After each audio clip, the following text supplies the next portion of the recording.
কুরআন শিখাও ছেলে মেয়েকে ওহে মুসলমান, জান কবজের সময় তোমার হইবে রে আসান। কুরআন শিখাও ছেলে মেয়েকে ওহে মুসলমান, জান কবজের সময় তোমার হইবে রে আসান।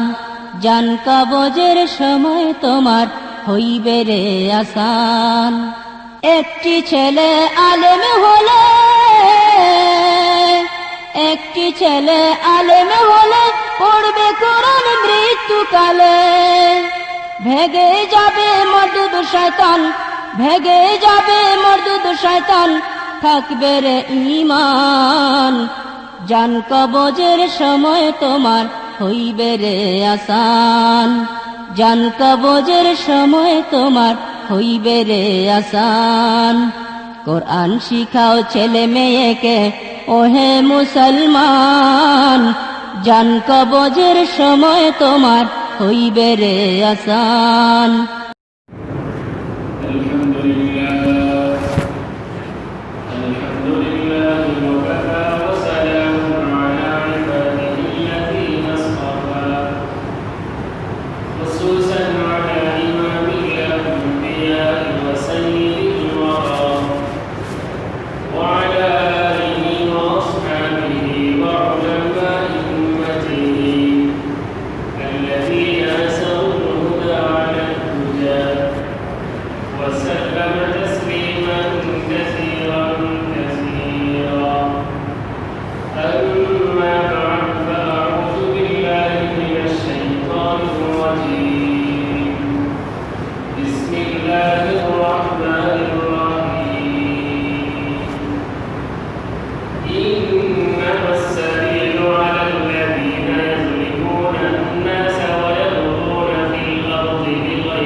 এসে পরিপূর্ণ দিনদার হওয়ার জন্য কিছু আমলি কথা শোনার জন্য বলার জন্য সুযোগ করে দিয়েছেন। এই জন্য সকলে দিন খুলে প্রাণ খুলে পড়ি আলহামদুলিল্লাহ। আলোচনা করতেছিলাম দ্বীনি জ্ঞান সম্পর্কে। আমরা এই জন্যতে আলোচনা করব যে একজন মুসলিম সে কিভাবে পরিপূর্ণ দিনদার হবে। দিনদার হওয়ার জন্য কি জিনিস তাকে অর্জন করতে হবে। সকলেই দিনদার হতে চায়, তো দিনদার হওয়া একটা খুব সহজ জিনিস। একজন ব্যক্তি পূর্ণাঙ্গ দিনদার হওয়ার জন্য তাকে দুইটা জিনিস করতে হবে। কয়টা জিনিস করতে হবে? দুইটা জিনিস করতে হবে। সকলে মনোযোগ সহকারে শ্রবণ করুন। এক নাম্বার, পূর্ণ দ্বীনের ইলম, পূর্ণ দ্বীনের জ্ঞান তাকে জানতে হবে, শিখতে হবে। এটা হলো প্রথম পদক্ষেপ। দুই নাম্বার, এই পূর্ণ দ্বীনের উপর তাকে আমল করতে হবে। যদি কোনো ব্যক্তির ভিতরে এই দুটা গুণ থাকে, পূর্ণ দ্বীনের জ্ঞান তার কাছে আছে এবং পূর্ণ দ্বীনের উপর সে আমল করে, তাহলে এই লোকটি, এই পুরুষটি, এই মহিলাটি দ্বীনদার। তো আমি আপনি যে দ্বীনি ইলম জ্ঞান জানবো, এটা সহি জ্ঞান হওয়া চাই, বিশুদ্ধ জ্ঞান হওয়া চাই, বিশুদ্ধ ইলম হওয়া চাই। একটা সহি ইলম আমি আপনি শিখব,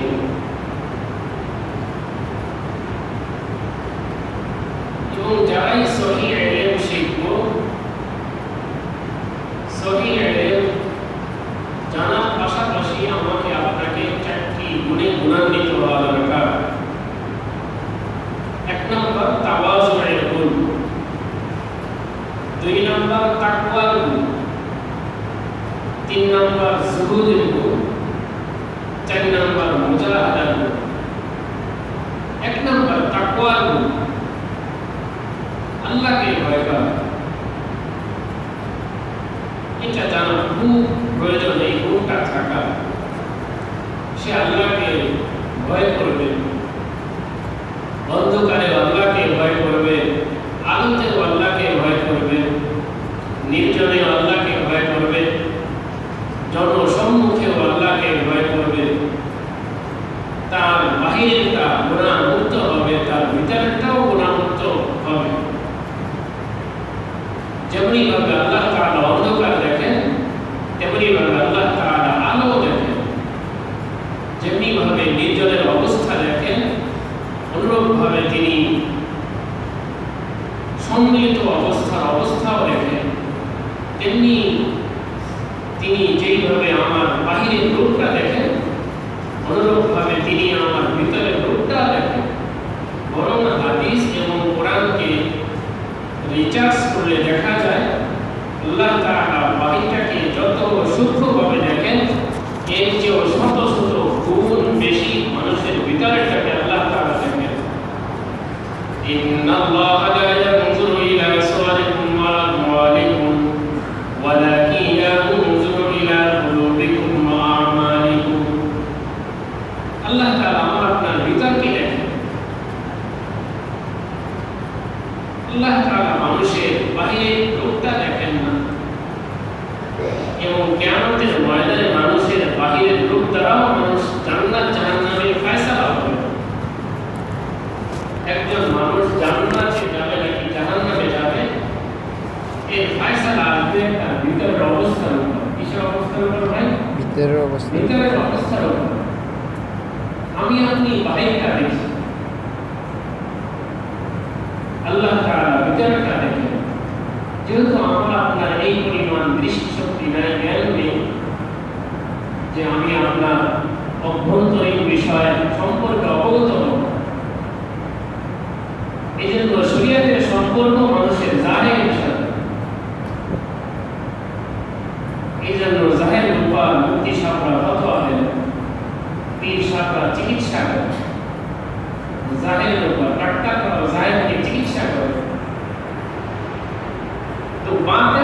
শুধু আল্লাহ তাআলাই জানেন। তো কার কি বাতিলের অবস্থা এটা আল্লাহ তাআলাই দেখবেন। তো বলতেছিলাম তাকওয়ার গুণ। এক নাম্বার, আমাকে আপনাকে তাকওয়ার গুণে গুণান্বিত হওয়া দরকার।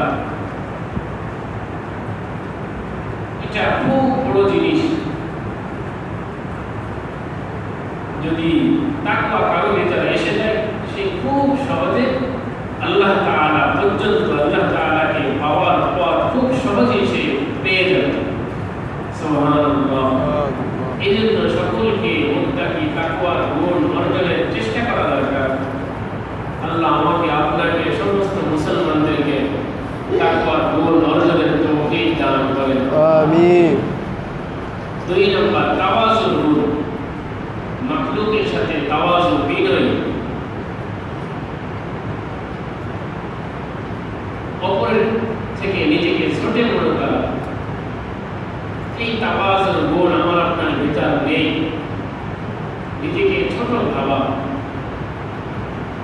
সমস্ত রাসূল, সমস্ত নবী সবাই নিজেকে ছোট মনে করছে। মানুষ যখন নিজেকে বড় মনে করে, শয়তানি খাসলাত তার ভিতরে চলে আসে। সর্বপ্রথম ইবলিসের ভিতর এই গুণটা আসছে, এই জন্য সে মাগরুর হয়ে গেছে। ইবলিসের পরবর্তীতে যারা এই গুণটা অর্জন করছে তারাও অভিশপ্ত। ফিরাউন, নমরুদ, হামান, সকলের ইতিহাস কম বেশি আমরা সকলেই জানি। মানুষকে যে সমস্ত খারাপ অভ্যাসগুলো দ্রুত ইসলাম থেকে বহিষ্কার করে ফেলে, এর অন্যতম একটি বড় অভ্যাস, খারাপ অভ্যাস, খারাপ একটি গুণ তাকাব্বুর। আরবিতে তাকাব্বুর বলে, কোরআন হাদিসের ভাষায়, আমাদের বাংলা ভাষায় এটাকে অহংকার বলে। আমি ভালো, আনা খায়রুম মিন। কোরআনের ভাষায় আল্লাহ তাআলা ইবলিসের কথা বলছেন যে আমি তার থেকে উত্তম। যেমনি ভাবে ইবলিস আদম আলাইহিস সালাম থেকে শ্রেষ্ঠ বলার কারণে সে মালুম হয়ে গেছে। অনুরূপভাবে দুনিয়াতে যদি কোনো মানুষ নিজেকে বড় মনে করে, হ্যাঁ হতে পারে সে বড়, আসলেই বড়। বড় হওয়া সত্ত্বেও নিজেকে বড় মনে করা, এটা বিপজ্জনক। এই জন্য আমাদের বুজুর্গানে দিন কখনো নিজেকে বড় মনে করেন না। বলতেছিলাম তাওয়াজুর গুণ, বিনয়ের গুণ সকলের ভিতরে আনা দরকার। এই অভ্যাসটা, এই গুণটা আমাদের খুব বিরল, আমাদের হাতছাড়া। শাইখুল হিন্দ মাহমুদুল হাসান দেওবন্দি রহমাতুল্লাহি আলাইহির ঘটনা। ওনার ছাত্র মুজাদ্দিদ মিল্লাত মাওলানা আশরাফ আলী থানভী রহমাতুল্লাহি আলাইহি বলছেন যে আমার শাইখ তো শাইখুল হিন্দ না, উনি শাইখুল আলম, পুরা বিশ্বের জন্য উনি শাইখ। কেমন তাওয়াজু তার ছিল। তো মাহমুদুল হাসান দেওবন্দি রহমাতুল্লাহি আলাইহি এক এলাকায় গেছেন। আশরাফ আলী থানভী রহমাতুল্লাহি আলাইহি ওনার ছাত্র, আনোয়ার শাহ কাশ্মীরি রহমাতুল্লাহি আলাইহি ওনার ছাত্র, হুসাইন আহমদ মাদানী রহমাতুল্লাহি আলাইহি ওনার ছাত্র, বাকি থানভী রহমাতুল্লাহি আলাইহি প্রথম ওস্তাদ জীবনের প্রথম যুগের ছাত্র, আর এনারা জীবনের শেষ প্রান্তের ছাত্র। আশরাফ আলী থানভী রহমাতুল্লাহি আলাইহি বলেন যে আমার ওস্তাদ শাইখুল হিন্দের কেমন তাওয়াজু ছিল। এক এলাকায় গেছেন, তো সাথীরা, ভক্তরা, ছাত্ররা বলছেন হুজুর আমাদেরকে কিছু নসিহত করেন। তো শাইখুল হিন্দ মাহমুদুল হাসান দেওবন্দি রহমাতুল্লাহি আলাইহি বলছেন, ভাই আমি তো কাবিল না, যোগ্য না নসিহত করার। তারপরও যেহেতু বারবার প্রেরণা করতেছে, তো হাদিসের মধ্যেই আসছে যদি কোনো ব্যক্তি তোমার কাছে নসিহত চায় তাকে তুমি কিছু নসিহত করে দিবা। যে নসিহত চায় না তাকে নসিহত করা নিষেধ। কোরআনের মধ্যে আল্লাহ তাআলা বলেছেন ওয়াযাক্কির বিল কুরআনি মান ইয়াখাফু ওয়াঈদ।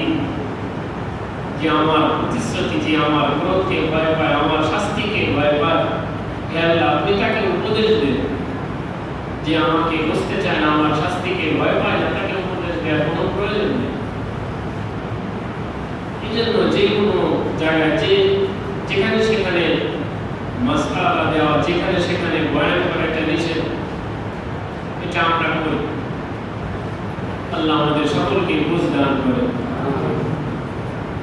তো বয়ান শুরু হয়েছে, বয়ানের এক পর্যায়ে উনি হাদিস বলছেন, ফকিহুন ওয়াহিদুন আশাদ্দু আলা শাইতান মিন আলফি আবিদ, যে একজন ফকিহ শয়তানের কাছে 1000 আবেদের চেয়েও ভারী। উনি আসাদের অনুবাদ তর্জমা ভারী দিয়ে করছেন। ও ওই মজমায় সমাবেশে প্রাচীন এক প্রসিদ্ধ মুহাদ্দিসও ছিলেন। তো তিনি দাঁড়িয়ে গেছেন, বলছেন আপনি ভুল তর্জমা করছেন, যে আসাদের তর্জমা ভারী হয় না, আর যে ভুল অনুবাদ করে তার জন্য ওয়াজ করা, বয়ান করা এটা জায়েজ নেই। যখন মুহাদ্দিস সাহেব এই কথা বলছেন, শাইখুল হিন্দ রহমতুল্লাহ আলাইহি তাড়াতাড়ি নিচে নেমে গেছেন, নিচে বসে পড়ছেন। কেমন তাওয়াজু তাদের ছিল! যেহেতু ওনার ছাত্র, ওনার সাথী ভাইরা ছিল, সকলেই বিরক্তি বোধ করতেছিল, কিন্তু কারো কিছু বলার ক্ষমতা ছিল না। যদি মুহাদ্দিস সাহেবকে কেউ কিছু বলে তো শায়দ কষ্ট পাবেন। তো মজমা একেবারে চুপচাপ। তো শাইখুল হিন্দ নিজেই উঠে মুহাদ্দিস সাহেবের কাছে খুব বিনয়ের সাথে ছাত্রের মতন গেছেন। তো গিয়ে বলছেন, হুজুর আমার বয়ানে কি ভুল হয়েছে আমি তো বুঝি নাই, আপনি আমাকে একটু বুঝাই দিন। খুব আদরের সাথে বলছেন। বলছেন যে আপনি আসাদের তর্জমা ভারী দিয়ে করছেন। আসাদের তর্জমা ভারী দিয়া হয় না। আসাদের তর্জমা আযাব, জরার থেকে ইসমে তাফজিল আযাব হয়, বেশি ক্ষতিকর, বেশি লোকসান। তো শাইখুল হিন্দ বলছেন, হুজুর যদি আসাদের তর্জমা ভারী, এটা যদি হাদিসের মধ্যে এসে থাকে, তো বলছে হাদিসে এরকম আছে? বলছে হ্যাঁ আছে, বুখারীতে শুরুর দিকে আছে। أن الحارث بن هشام رضي الله عنه سأل رسول الله صلى الله عليه وسلم يا رسول الله كيف يأتيك الوحي؟ قال أحيانا يأتيني مثل صرصرة الجرس وهو أشده علي। বুখারী রিওয়ায়াত কিতাবুল ওয়াহীর মধ্যে আসছে যে হিশাম ইবনে হারিস বলেন, আমি আল্লাহর রাসূলকে জানতে চেয়েছি, হে আল্লাহর রাসূল আপনার কাছে যে ওহী আসে, ওহী আসার পদ্ধতিটা কেমন? আল্লাহ তাআলার রাসূল বলেন যে কখনো কখনো আমার কাছে ওহী আসে ঘন্টির আওয়াজের মতো। যখন এইভাবে এই সিস্টেমে আমার কাছে ওহী আসে, ওহুয়া আশাদ্দুহু আলাইয়া, এটা আমার কাছে খুবই ভারী। এখানে তো আশাদ ভারী অর্থে ব্যবহার হয়েছে। ওহী আসে এটা আমার কাছে ক্ষতিকারক, আমার জন্য ক্ষতি, এর অর্থে ব্যবহার হয় না। যখন মুহাদ্দিস সাহেবকে এই কথা বলছে, মুহাদ্দিস সাহেব খামোশ হয়ে গেছে। তো মাহমুদুল হাসান দেওবন্দি রহমতুল্লাহ আলাইহি কিছু বলেন না। যদি আমি আপনি হতাম তো কি করতাম? মজমাকে গরম করে ফেলতাম যে ওনার ভুল করাটাই ভুল হয়েছে।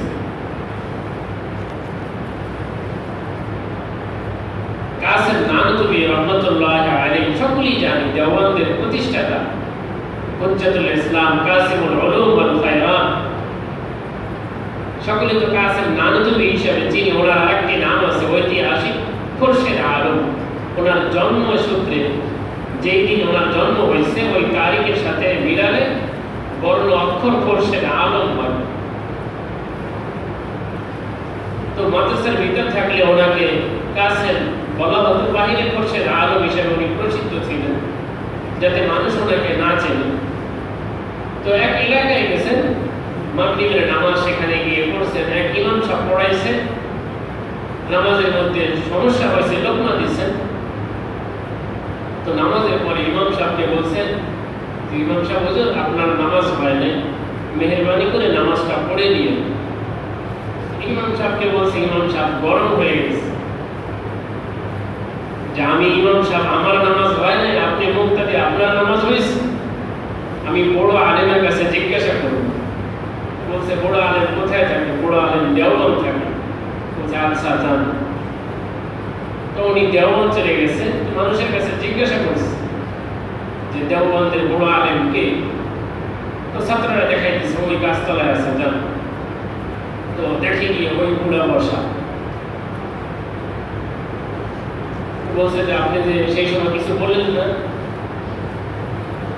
বলেন যে ভাই আমি তো বড় না। তোমরা কত বড় এই মামুনের ব্যক্তিত্ব ছিলেন। ইতিহাসে পাওয়া যায় এমনকি কাসেম নানুতুবি রহমতুল্লাহ আলাইহি কখনো দাবি করেন নাই যে আমি আলেম, আমি মাওলানা। আশরাফ আলী থানভী রহমতুল্লাহ আলাইহি যার কথা সকলেই আমরা শুনি, ওনার নামের শুরুতে যে মাওলানা ব্যবহার করা হয় এটা আমরা করি, কিন্তু ইতিহাসে কোথাও ওনার নামের শুরুতে মাওলানা নেই। তো একসময় উনি মাসালা দিয়েছেন। তো এই মাসালার বিপরীত কিছু লোকের অবস্থান ছিল, আমরা ব্রিটিশের কাছে মামলা করছি যে অমুক একজন লোক আছে, উনি মাওলানা দাবি করে না কিন্তু ফতোয়া দেন। তো যারা লয়ার ছিল তো তারা এই ব্যাপারে পদক্ষেপ দিয়েছে যে উনি তো আলেম না, তো ফতোয়া কি জন্য দেন? তো যখন বলবে আমি আলেম না, তো ওনাকে করবে। তো ওনাকে ডাকাইছে ইজলাসে, বলছে যে আপনি কি আলেম? তো যদি দাবি করে যে আমি আলেম, তো নিজেকে বড় মনে করা হয়ে যাবে। আর যদি দাবি না করা হয় তো নিজের উপর বিপদ চেয়ে আসছে। তো উনি বলছেন লোক মুঝে আলেম कहते, যে মানুষেরা আমাকে আলেম বলে। তো ওনারা কত এলেমের অধিকারী ছিলেন, ওনাদের বিনয় কেমন। এই জন্য বলতেছিলাম আমি আপনি যেহেতু সহি জ্ঞান শিখবো, এলেম শিখবো, এই এলেম শেখার পাশাপাশি তাওয়াজুয়ের গুণে গুণান্বিত হওয়া দরকার। আব্দুর রহিম ফারুকী রহমতুল্লাহ আলাইহি, ওলিউল্লাহ মুহাদ্দিস দেহলভী রহমতুল্লাহ আলাইহি সম্মানিত পিতা, আমরা সকলেই যেহেতু জানি, সকলেই এই জ্ঞান আছে যে পুরা হিন্দুস্তান ইলমে হাদিসের চর্চা হয়েছে, ইলমে হাদিস আসছে ওলিউল্লাহ মুহাদ্দিস দেহলভী রহমতুল্লাহ আলাইহি। এটা সারা পৃথিবীর মানুষ জানে। হিন্দুস্তান বলতে আমাদের ভারত, বাংলাদেশ, পাকিস্তান না, আরব। মোগল আমলের আওতাধীন যত সাম্রাজ্য, যত দেশ ছিল, এটাকে হিন্দুস্তান বলা হয়। আপনি ইসলামের ইতিহাস খুঁজবেন, কোথাও পাবেন না। বাংলাদেশের ইতিহাস কোথাও পাবেন না, ভারত নামে কোথাও ইতিহাস পাবেন না, পাকিস্তান নামে কোনো ইতিহাস পাবেন না। পেলেও দুই একটা সিঙ্গেল। হ্যাঁ, এই হিন্দুস্তান, হিন্দ এই নামে শত শত ইতিহাস পাবেন। ইতিহাস হাদিসের পাতায়, তাফসীরের পাতায় আমাদের দেশের ইতিহাস হিন্দুস্তান লেখা। হিন্দুস্তান বলতে ভারত, বাংলাদেশ, পাকিস্তান, ভুটান, নেপাল, শ্রীলঙ্কা, মালদ্বীপ, আফগানিস্তান সব অন্তর্ভুক্ত। আব্দুর রহিম ফারুকী রহমতুল্লাহ আলাইহি, ওনার ব্যাপারে আশরাফ আলী থানভী রহমতুল্লাহ আলাইহি বলেন যে মানুষ জানে তো ওলিউল্লাহ মুহাদ্দিস দেহলভী রহমতুল্লাহ আলাইহির মাধ্যমে হাদিসের চর্চা হয়েছে, হিন্দুস্তানে হাদিস আছে, কিন্তু বাস্তবে আব্দুর রহিম ফারুকী রহমতুল্লাহ আলাইহির মাধ্যমে এই হিন্দুস্তানে হাদিসের চর্চা হয়েছে। উনি ইলমে হাদিসকে আরব বিশ্ব থেকে এখানে নিয়ে আসেন। ওনার কি একটা ঘটনা দেখেন, আল্লাহ তাআলা অনেক মানুষকে বিভিন্ন জ্ঞানে গুণান্বিত করেন। সুলাইমান আলাইহিস সালাতু ওয়াস সালামকে আল্লাহ তাআলা পাখিদের ভাষা শিক্ষা দিয়েছিলেন। যে কোন পাখি কি বলে এই পাখিদের ভাষা তিনি বুঝতেন।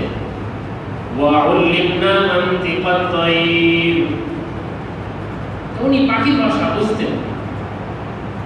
তো আমাদের কোন কোন বুজুর্গদেরকে আল্লাহ তাআলা এই সুলাইমান আলাইহিস সালামের মুজিজা কিছু জ্ঞান তাদেরকে দিয়েছেন। তো আব্দুর রহিম ফারুকী রাহমাতুল্লাহ আলাইহি একদিন উনি জমিনের আইন দিয়ে চলতেছিলেন। আইন চিনি না সকলে? দুই জমির মাঝখানে যেটা থাকে এটাকে কি বলি?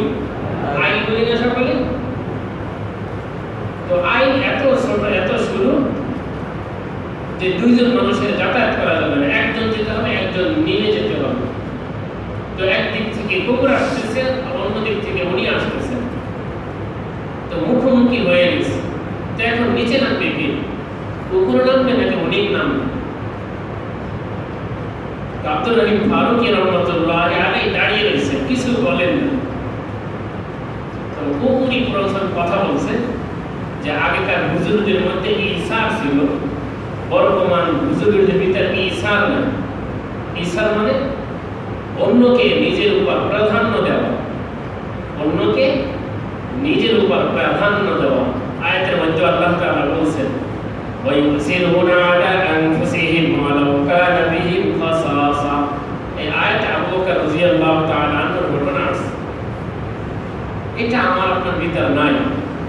দাবি করি ঈমানদার, দাবি করি দ্বীনদার, দাবি করি মুসলিম, কিন্তু অন্যকে নিজের উপর প্রাধান্য দিব, এই গুণটা আমাদের কারো ভিতর নেই। আল্লাহ তাআলা আমাদের সকলকে এই গুণে গুণান্বিত হওয়ার তৌফিক দান করেন। তো কুকুর বলছে যে বর্তমান বুজুর্গদের ভিতর ঈসার নেই, আগেকার বুজুর্গদের ভিতর ঈসার ছিল। আব্দুর রহিম ফারুকী রাহমাতুল্লাহ আলাইহি বলছেন যে দেখো, তুমি তো মুকাল্লাফ না, আমি তো মুকাল্লাফ, আমাকে নামাজ পড়তে হবে। আমি যদি নিজ দিয়ে নেমে যাই তো আমার কাপড়টা নাপাক হতে পারে, তো আমি তো নামাজ পড়ব। আর তোমাকে তো আল্লাহ তাআলা মুকাল্লাফ বানান নাই, তোমার উপর নামাজ নাই, এই জন্য তাহারাতের মাসালা তোমার সাথে নাই। তো কুকুর বলছে আচ্ছা ঠিক আছে, আমি নেমে গেলাম। বাকি আপনার অন্তরে যদি এই ব্যাপারে এতটুকু ধারণা আসে যে আমি কুকুরের চেয়েও উত্তম, এতটুকু ধারণা যদি আপনার ভিতর আসে, তো নিচে নেমে গেলে ময়লা নাপাক লাগলে এক লোটা এক মগ পানি দিয়ে তো পরিষ্কার করা যেত, কিন্তু আপনি নিজেকে বড় মনে করার কারণে অন্তরের যে একটা দাগ লাগবে, কালি লাগবে, সারা দুনিয়ার পানি দিয়ে ধুলেও সেই দাগ দূর হবে। যখন এই কুকুর এত বড় কথা বলে ফেলছে, উনি সাথে নিচে নেমে গেছে। এই হলো আমাদের বুজুর্গানে দ্বীনের ঘটনা। এই জন্য ভাই নিজেকে তাওয়াজুয়ের গুণে গুণান্বিত করুন। 2 নাম্বার গুণ। 3 নাম্বার জুহুদের গুণ। দুনিয়ার ব্যাপারে নির্লোভী হই, দুনিয়ার ব্যাপারে নির্মোহ হই। মুহাদ্দিসরা বলেন, মুফাসসিররা বলেন, এবং মেডিকেল বর্তমান সায়েন্স বিশেষজ্ঞই বলে, যে যত লোভী হয় তার তত হাঁপানি হয়, যে যত লোভী হয় তার জিহ্বায় তত পানি বেশি হয়। এই জন্য আল্লাহর মাখলুকের ভিতর সবচেয়ে লোভী হলো কুকুর। এই জন্য দেখবেন সবচেয়ে বেশি হাঁপানি কুকুরের ভিতর, আর কুকুরের জিহ্বায় সবচেয়ে বেশি পানি। মানুষের ভিতরেও আছে, যে যত লোভী তার তত হাঁপানি, যে যত লোভী তার তত জিহ্বায় পানি। আমি আপনি যদি দুনিয়ার ব্যাপারে লোভী হই, আল্লাহ তাআলা যে পরিমাণ আমাকে আপনাকে দিবেন, লোভী হওয়ার কারণে এক দানাও বেশি দিবেন। আর আমি আপনি যদি দুনিয়ার ব্যাপারে নির্লোভী হই, আমার আপনার নির্ধারিত অংশ থেকে এক দানাও কম আপনি পাবেন না, আমি পাবো না। বাকি লাভ কি? নির্লোভী হলে লাভ এটাই হবে, যতটুকু আপনার ভাগ্যে ছিল সম্মানের সাথে পাবেন, ইজ্জতের সাথে পাবেন, বরকতের সাথে পাবেন, হালাল পন্থায় পাবেন। আর লোভী হলে হতে কি? আপনার ভাগ্যে যতটুকু ছিল অসম্মানের সাথে পাবেন, বেইজ্জতের সাথে পাবেন, বরকতহীনতার অবস্থায় পাবেন, অনেক সময় হারাম পন্থায় পাবেন। বলতেছিলাম জুহুদের গুণ, দুনিয়ার ব্যাপারে নির্লোভী হওয়া, নির্মোহ হওয়া। 4 নম্বর মুজাহাদা, জুহুদ করা, ইবাদতের জন্য চেষ্টা করা। তো বলতেছিলাম ভাই, দিনদার হওয়ার জন্য 2টা কাজ আমাকে আপনাকে করতে হবে। প্রথম নম্বর কাজ হলো দ্বীনের সহি ইলম শিখতে হবে, পূর্ণ দ্বীনের জ্ঞান আমাকে আপনাকে শিখতে হবে বিশুদ্ধভাবে। এবং এই বিশুদ্ধ জ্ঞান শিখতে হবে। এই শেখার সাথে সাথে আমাকে আপনাকে 4 গুণে গুণান্বিত হতে হবে। যদি এই 4 গুণে গুণান্বিত হই তো আল্লাহ তাআলা আমাকে আপনাকে ইলমের মধ্যে রাসিখ দান করবেন, পূর্ণ ইলম, পূর্ণ জ্ঞান আমাকে আপনাকে আল্লাহ তাআলা নসিব করবেন।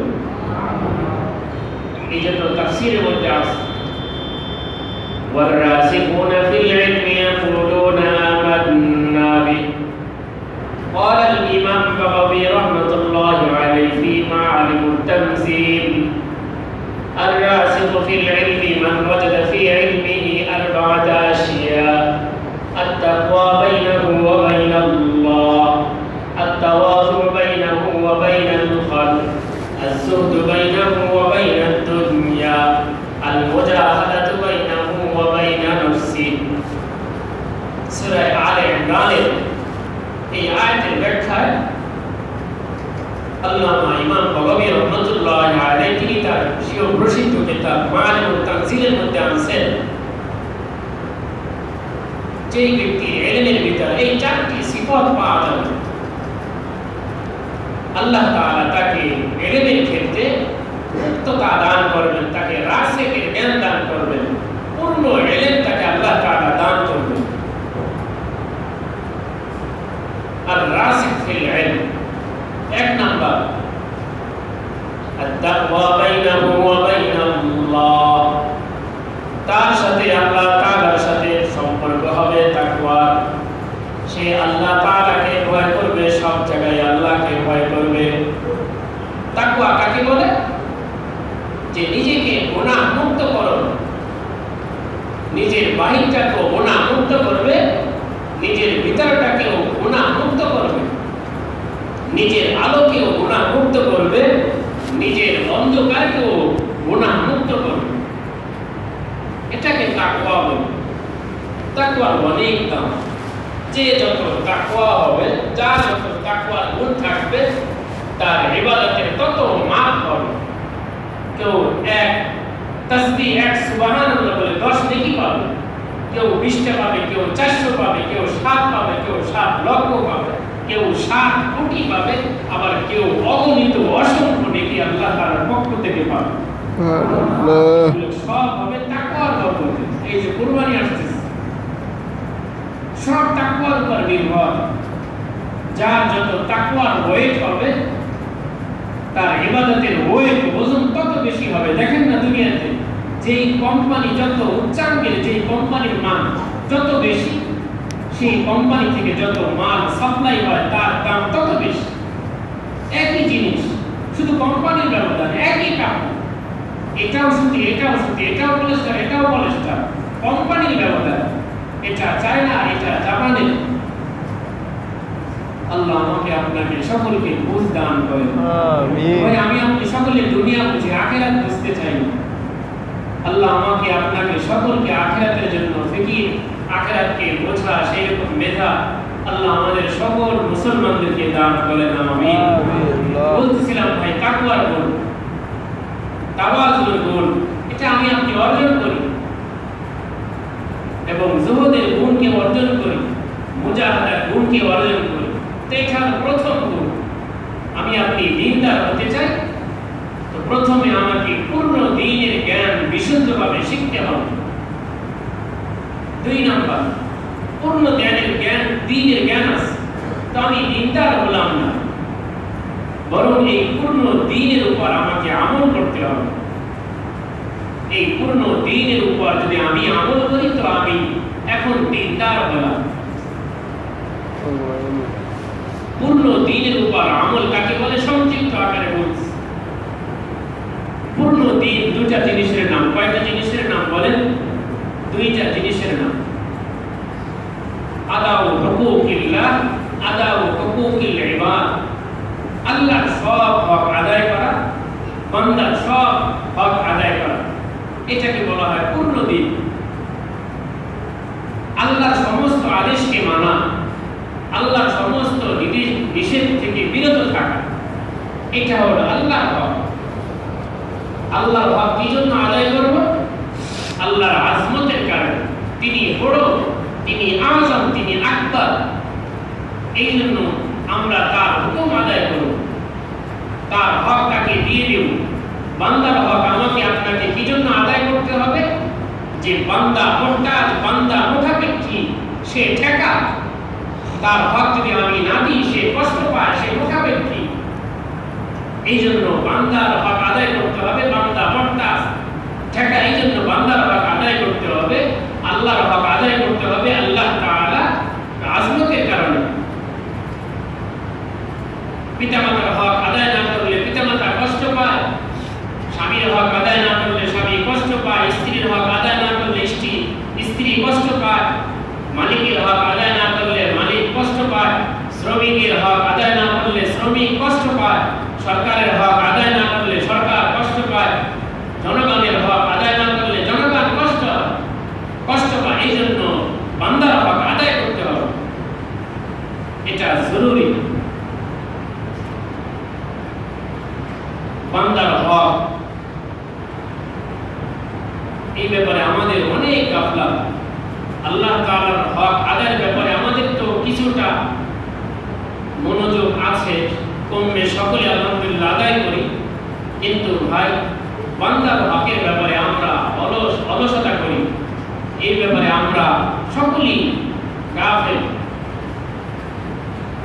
আল্লাহর হক যেরকম গুরুত্বপূর্ণ, আল্লাহর হক আদায় না করলে যেরকম গুনাহ হয়, বান্দার হক গুরুত্বপূর্ণ, বান্দার হক আদায় না করলেও গুনাহ হয়। বরং যদি আপনি ইসলামী শরীয়ত জানেন তো দেখবেন যেখানে মুতাআরিফ হয় বান্দার হক আল্লাহর হক, যে আল্লাহর হক আদায় করলে বান্দার হক আদায় হয় না, বান্দার হক আদায় করলে আল্লাহর হক আদায় করে না, হয় না, এখানে কি করণীয়? এখানে ইসলামী উসুল, ইসলামী ল আমাদেরকে বলছে হকুল আবদি মুকদ্দামুন আলা হকিল্লাহ। বান্দার হক আল্লাহ তাআলার হকের আগে। উদাহরণস্বরূপ বলতেছি যে আপনার কাছে 1 লক্ষ টাকা আছে এবং 1 বছরও হয়ে গেছে, কিন্তু আপনি ঋণ। তো ইসলাম কি বলে? আপনি যাকাত দেবেন নাকি ঋণ দেবেন? বলে, সকলে বলে ইসলাম কি বলে? আপনাকে ঋণ দিতে হবে নাকি যাকাত দিতে হবে? ঋণ কার হক? ঋণ কার হক বলেন? বান্দার। যাকাত কার হক? আল্লাহর। এই ক্ষেত্রে বান্দার হক আদায়, আল্লাহর হক করে। অনুরূপভাবে আপনি নামাজ দাঁড়াইছেন, খোলা ময়দানে নামাজে আছে, তো দেখতেছেন আপনার সম্মুখ দিয়ে একজন বন্ধ আসতেছে, তার সামনে আগুন জ্বলতেছে বা কূপ আছে। তাকে যদি আপনি বারণ না করেন, না ঠেকান, তাহলে সে পড়ে মারা যাবে। ইসলামী শরীয়ত বলে আপনি নামাজ ছেড়ে তাকে রক্ষা করবেন। বলেন, নামাজ কার হক? তাকে রক্ষা করা এটা কার হক? বান্দার হক। আপনার পিতামাতা অসুস্থ, আপনি জানেন, আপনি নামাজে দাঁড়িয়েছেন, ফরজ নামাজই আছেন, হঠাৎ করে বিকট আওয়াজ শুনলেন বা পিতামাতা আপনাকে ডাকতেছে, ইসলামী শরীয়ত বলে আপনি নামাজ ছেড়ে আপনি আপনার পিতামাতার ডাকে সাড়া দেন। নামাজ কার হক বলেন? পিতামাতার কথা শোনা, পিতামাতার খিদমত করা, এটা কাদের হক? বান্দার হক না? তো দেখেন, ইসলাম আমাকে আপনাকে কত সূক্ষ্মভাবে শিক্ষা দিচ্ছে যে যেই ক্ষেত্রে আল্লাহর হক, বান্দার হক এমন পর্যায়ে হয়, বান্দার হক আদায় করলে আল্লাহর হক আদায় হয় না, আল্লাহর হক আদায় করতে গেলে বান্দার হক আদায় করে হবে না। এই ক্ষেত্রে আল্লাহ তাআলা, রাসূল আল্লাহ তাআলা ছাড় দিয়েছেন যে তুমি আমার হক আদায় করার দরকার নাই, তুমি আমার বান্দার হক আদায় করো। আমার বান্দার হক আদায় করলে আমি মনে করে নেব তুমি আমার বান্দার হক আদায় করছো, আমি আল্লাহর হক আদায় করে ফেলছি। তো এই জন্য ভাই, সকলে তো নামাজ পড়ি, দিনদার হওয়ার চেষ্টা করি, তো যেই রকম ভাবে আল্লাহর হকের ব্যাপারে আমি আপনি গুরুত্ব দিই, বান্দার হকের ব্যাপারে গুরুত্ব দিই। তো বান্দার হক মৌলিকভাবে বান্দার চারটা হক। কয় হক বলেন? সকলে মুখস্থ করবো। 1 নাম্বার মালের হক, বলেন 1 নাম্বার মালের হক, 2 নাম্বার জানের হক, 2 নাম্বার জানের হক, 3 নাম্বার বান্দার মানের হক, ইজ্জতের হক, 3 নাম্বার বান্দার ইজ্জতের হক, 4 নাম্বার বান্দার দ্বীনের হক, বান্দার মালের হক। এটা কি? যে আমি উন্নত জিনিসের দাম দিলাম, ক্রেতা থেকে উন্নত জিনিসের দাম নিলাম, কিন্তু তাকে নরমাল জিনিস দিলাম, আমি তাকে মালের খেয়ানত করলাম, তার হক নষ্ট করলাম, মালের হক নষ্ট করলাম। সে আমাকে 1 নাম্বার জিনিসের টাকা দিচ্ছে, আমি তাকে 2 নাম্বার পণ্য দিয়ে দিলাম। সে আমাকে 1 মণের টাকা দিচ্ছে, তাকে আমি 1 মণের চেয়ে কম দিলাম, তার মালের হক নষ্ট করলাম। আমার গাড়িতে কেউ উঠছে, নির্দিষ্ট স্থানে সে যাবে, এর আগে আমি তাকে নামিয়ে দিলাম, এটা তার হক, মালের হক নষ্ট করলাম। আমি শ্রমিক, আমি পরিপূর্ণ ডিউটি দিলাম না, কিন্তু পূর্ণাঙ্গ পরিপূর্ণ বেতন দিলাম, এটা মালের হক নষ্ট করলাম। স্ত্রীকে মোহর দিলাম না, এটা মালের হক নষ্ট করলাম। সকলে বলবেন স্ত্রী থেকে তো মাপ চেয়ে নিছি, মাপ চেয়ে নিছেন, কোন ধরনের ভাবে মাপ চাইছেন? সে যে মাপ করছে, কিভাবে মাপ করছে? আপনি দিনদার, আপনি হাজির, বোনদেরকে তাদের অংশ দিলাম না, মিরাস দিলাম না, তা মালের হক নষ্ট করলেন।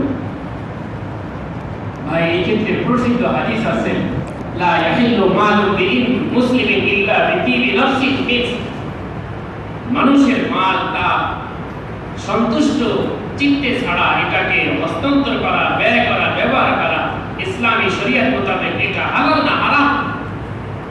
আপনার স্ত্রী কাছ থেকে আপনি যে মাপ চেয়ে নিয়েছেন মোহরের টাকা, সে কি জন্য মাপ করছে?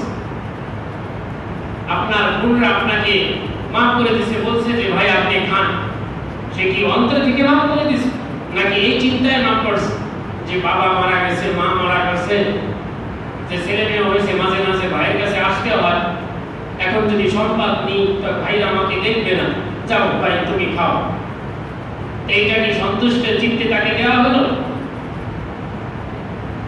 স্বামী স্ত্রী মনে করতেছে এর কাছে আমি থাকবো, যদি মোহর দাবি করি তাহলে সমস্যা, সে আমাকে দেখবে না, আমাকে আদর যত্ন করবে না, যান আপনাকে মোহর মাফ করে দিলাম। এই জন্য ভাই, সব জিনিসই কিনি, সব জিনিসই আমি মূল্য দিয়ে কিনি, সব জিনিসই টাকা ব্যয় করি, স্ত্রীদেরকে আমি মোহর দিয়ে দিই, সকলকে বিনীতভাবে বলছি এটা স্ত্রীদের অধিকার। বিশেষভাবে যারা বিবাহ করে ফেলছেন তারা এই ব্যাপারে একটু সতর্ক হয়। আর বিশেষভাবে বলবো যারা এখনো বিবাহ করেনি, এখন থেকে আপনি জমা করেন, আপনি কত টাকা ব্যয় করেন। আর আমাদের সমাজ এতটা প্রতারণার উপর চলছে, বিবাহ হয়, এই গতকাল প্রায় 4-5 জন বিবাহ মাসালা নিয়ে আসছে, একজনের বিবাহ ঠিক নেই, সংসার চলতেছে। আল্লাহ আমাকে আপনাকে সকলকে বোঝ দান করেন, আমিন। তো বলতেছিলাম ভাই, মোহর এটা খুব দামি জিনিস, এই জন্য তাকে তার প্রাপ্য দিয়ে দিন, আপনি মোহর জমাতে থাকেন। বলতেছিলাম বর্তমান সমাজে মোহর ধরা হয় 1 কোটি টাকা, 1 লাখ টাকা, নিয়ে থাকে 1 টাকাও দেবেন, এটা প্রতারণা। আপনার সংসারে প্রথম দিন শুরু হয়েছে প্রতারণা। তো স্ত্রী তো আপনার সাথে প্রতারণা করবে, আপনার থেকে যত মাল বের হবে সবাই আপনার সাথে প্রতারণা করবে। আপনি শুরু করছেন না প্রতারণা, আপনি শুরু না করলে আপনার মুরব্বীরা করছে। এই জন্য এটা না করি। আমরা মাসালা জানি, মনে করে যে বিবাহ, এতদিন বিবাহ স্ত্রী ছাড়া ছিলাম, মেয়েরা মনে করে স্বামী পাইলে আসলে স্বামী পাইতিস, আনন্দ আত্মহারা। বিবাহ করবো মাসালা জেনে করি, দিন শিখে বিবাহ করি, সংসারটাই জান্নাতি সংসার হবে, আমার পরিবার পরিবেশ এটাই জান্নাতি পরিবার পরিবেশ হবে, এটা আদায় করি। এবং মোহর যে দিব আমি যতটুকু পাই, শরীয়ত বলে তুমি যতটুকু মহর দিতে সক্ষম ততটা মহর ধার্য করা এটা ওয়াজিব। এর চেয়ে কম ধরা এটা অন্যায়, এর চেয়ে বেশি ধরা তার উপর জুলুম। বিপক্ষে এটা হয়, বাড়াবাড়ি হয়, কম হয়, হয়তো একেবারে বেশি ধরা অথবা একেবারে কম ধরা। নিয়ত করে থাকে যে কেমন 1 টাকা ধরলে সমস্যা। আল্লাহ আমাকে আপনাকে সকলকে বুঝ দান করুন। আমিন। ইসলাম ভাই বান্দার হক, মালের হক, এটা অন্যায়। 2 নাম্বার বান্দার জানের হক। স্ত্রী একটা কথা বলছে, আমি থাপ্পড় মারি দিলাম, যেই ব্যাপারে সে মার খাওয়ার যোগ্য ছিল না। একটা ছোট বাচ্চা আমি একটু ভুল করছে, একটা থাপ্পড় কি মেরে দিলাম। একজন সাধারণ মানুষ, একজন ড্রাইভার, একজন শ্রমিক, আমি পুরো একজন ঊর্ধ্বতম কর্মকর্তারা আমার বাড়ি চাকর থাপ্পড় মেরে দিলাম, নাই তার জানের হক নষ্ট করলাম। একদিন আমার আপনার পাই টু পাই বিচার হবে।